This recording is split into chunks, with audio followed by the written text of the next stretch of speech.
Welcome to YouTube channel. मैं आपको एक कहानी सुनाने जा रही हूँ आज। जयपुर के एक पुरानी हवेली में कांता देवी अपने परिवार की मुखिया थी। उनका ही घर का कानून था। उनके बेटे अभिषेक की शादी शहर की पढ़ी लिखी आत्मनिर्भर लड़की अनु से हुई।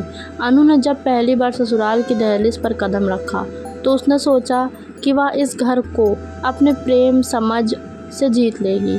लेकिन कांता देवी को उसकी आधुनिक सोच और खुले विचार बिल्कुल पसंद नहीं आए। हर बात में तकरार होने लगी, कभी अनु के पहनावे पर तो कभी उसकी बोलचाल पर।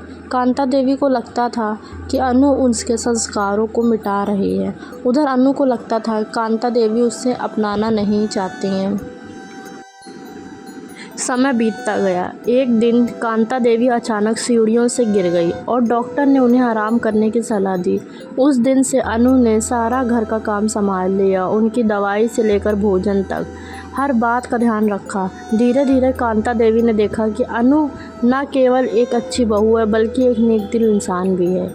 एक रात जब कांता देवी बिस्तर पर लेटी थी, उन्होंने अनु का हाथ थामा और कहा, तू मेरी बहू नहीं मेरी बेटी है। तूने मुझे दिखाया कि प्रेम परंपरा से बड़ा होता है। अनु की आंखें भर आई। घर के रिश्ते फिर से मुस्कुराने लगे। कभी कभी हम रिश्तों को बहुत जल्दी जज कर लेते हैं, बिना उसको परखे, बिना उसके समझ के, बिना उसके जाने कि वो इंसान हमारे लिए कैसा बिहेव करता है। उसको समय ही नहीं देते हैं, बहुत जल्दी जज कर लेते हैं। इसीलिए ऐसा नहीं करना चाहिए। ऐसा करने से सिर्फ घर में कलेश होता है और सास बहू के बीच का जो प्यार होता है वो कम होता है।